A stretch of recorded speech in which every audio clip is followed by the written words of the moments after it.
This is an explanation video for if you buy rough country, full body armor, either rear or front or both, like I did. I bought both. I know for, I believe, the 96 and prior, you need to cut something out. So be prepared to cut when you're needing to install these. One thing that I wish I had known before going into all this was a drill bit I needed. So I have a Milwaukee, drill bit kit right here, and that basically covered it because I really only needed a quarter drill bit to drill most of your holes. I say most because some of your holes require this special nut cert, which basically looks like this. You attach a bolt with a washer and a nut, and then you get this nut cert, and you keep tightening it, and you notice it's starting to crimp right here. This was a failed one, so I have this as an example. And this is supposed to go through your metal if you can't get a nut on the other end of your bolt. And then eventually, basically, see there's threads in there, so you can thread in your little Allen bolt, I guess. So I didn't have the right I didn't have the right drill bit. Even though I had this huge kit that cost like 15 bucks. No, you have to get a drill bit that costs the same amount as that kit. This was, after tax, $18. I don't know what the hype was for it, but hey, you know what? It worked. And so for the installation process for a lot of those, you don't have to use this on the front. So if you just bought the front fenders, you're good. You're fine. That's perfectly fine. You can just drill in with your quarter drill bit. And then if you look underneath right here, you've got all the nuts going all that way and the other way. So that's fine. But if you bought both, then you're going to have to actually end up using this. Now, it's a little confusing how it's supposed to work, but with your quarter panels that come with it, right here, you're supposed to use your it's called a W bit, in case you guys are wondering. You also will get that in your instructions, like W bit or 25/64. They basically are the exact same.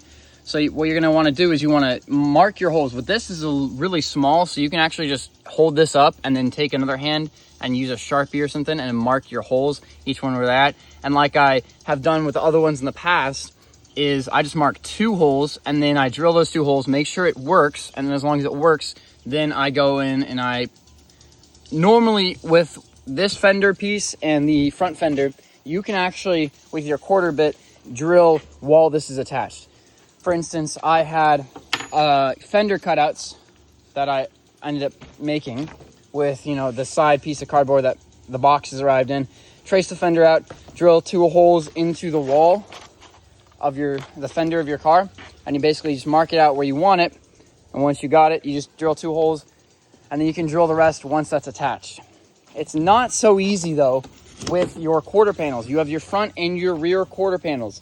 Those require a W bit, which is too large of a bit. So it would actually drill out this hole even larger on these panels.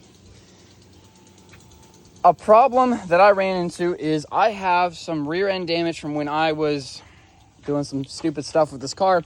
I hit a boulder, and it's not as bad as it looked, because especially since I got the bumper replaced, it looks a lot better. That bumper was messed up. But since this rear damage was happened, right here, I couldn't get a nut cert to work because it kept slipping out. So what I ended up doing was I had to take off. Be prepared, you're gonna have to go inside the back of your car, so make sure your hatch opens, unlike mine sometimes. And you're gonna have to take these inner walls off. So in here, especially on the driver's side, it's a lot harder to access. So if you got big arms, you're not getting in there. You're gonna need some smaller arms to be able to get in there and put the nut and the washer on. What you can end up actually doing with this one is you can I had to cut out actually back here in the metal framing, just a little piece, just to be able to slip my arm through and then be able to put the last nut and just put a nut on that I needed. I ended up going to Ace Hardware and I bought like 6 more of those nuts. And what I ended up doing is all this in here, once you take this wall out, it's completely open. So you can actually really easily access this. So for reference, when I was installing that rear quarter panel, that took me about 30-45 minutes with my sister's help, just because those nutserts are a pain in the ass. When I installed the one over here, this took me about 5 minutes. Super simple, super easy. And again, with these, with all that I had learned, I was able to install these within, I'd say like 2-3 minutes. It's super simple. So what you're gonna have is you're gonna have a quarter bit, and it's gonna show this in the instructions, quarter bit for these three, but you're going to have to use your W bit for this. So you want to prepare for that, because remember, you can't drill your W bit through these holes. So you're gonna have to mark your W bit and either the bit right here, or you can mark it right here if you wanna do a kind of angled. And so then you can make sure that it lines up. I did the two bottom ones for both sides. And what I ended up doing is you drill the W bit, get your nutsert in, make sure the screw or bolt goes into the nutsert, and then you come over here, do the same thing, but you just drill the quarter bit, and then you put this on, and then you can just drill the holes with the quarter bit up there. It's super simple, super easy. Quick and fast. Once you start getting the hang of it, you'll understand it. I made another video explaining, because you're gonna run into a problem right here. Two of these bolts right here are not gonna go in. I mean, I don't know. I have a 2000 Cherokee, so I don't know if some of these are, you know, they don't have a windshield wiper fluid reservoir right here, but mine does. So you're gonna wanna watch out for that before you buy it or after you buy it. At least know that there's gonna be a reservoir right here for a lot of the Cherokees. And then over here, just know that it's almost nearly impossible to get this bolt installed. So I have a separate video explaining on how I was able to do that and how it worked for me. Pretty janky, but you gotta do what you gotta do sometimes if you don't have all the right tools. So right now I'm about to start doing the door panel armor, and I kind of just ripped these off. I probably should have used a heat gun. I have a heat gun now. I'm going to heat gun all this off.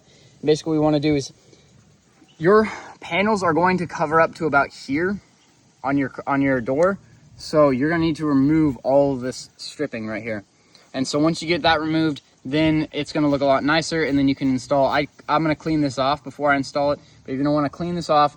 Make sure that you don't try to scratch anything up here like I did with a horrible wash job like a couple months back. So you're gonna want to make sure that you completely remove this entire top stripping. Otherwise it's gonna look really, really weird after you install the door panels armor. So yeah, that's about how I did all that. And just be prepared. Your passenger sides, everything to do with the passenger side is going to suck. Sorry, not passenger side. Everything to do with the driver's side is going to suck. The passenger side is so much easier. There's not a lot of wiring, especially in the doors. There's not a lot of wiring. There's not a lot of anything, especially with, you know, a driver's side. You've got the fuel, all that, which, you know, it's pretty sick. You know, they provide a gas cap cover piece to match it all. But overall, I think it turned out pretty well. Like, I really like the look. Obviously, I'm going to cut out the fenders eventually, although I was told I should probably, like, see if I can put a little fender on there. Don't know what I'm going to do with that yet. But so far, that's how it's going with the XJ. I think it's turned out pretty good. I mean, we're almost ready for a trip here soon. Although I'll leave for a little bit, so this is gonna be sitting here for a while. So I just wanted to get this project done. Yeah, if you guys want another video explaining anything else on how to install some of the stuff that you already see on my XJ, I would totally be willing to. You know, just leave a comment down below. This whole YouTube thing, it's new to me, but you know, I just wanted to go out there and tell people how to install these, what they should look out for, because I didn't get any videos explaining or telling me how to install these rough country fender armors. And when I called their number, the guy was like, yeah, I don't know what I can do to help you, just look at the instructions. So I was like, okay, cool. So I want to put that video out there for anyone that's wondering, how am I going to be able to install this? I can't find a video, because a lot of us are visual learners like me. So this video is more in depth on how to help install it. If you guys need anything else, you know, just feel free to comment down below. Let me know, and I should be getting around to making a video about it sometime soon. Anyways, thanks guys. Peace.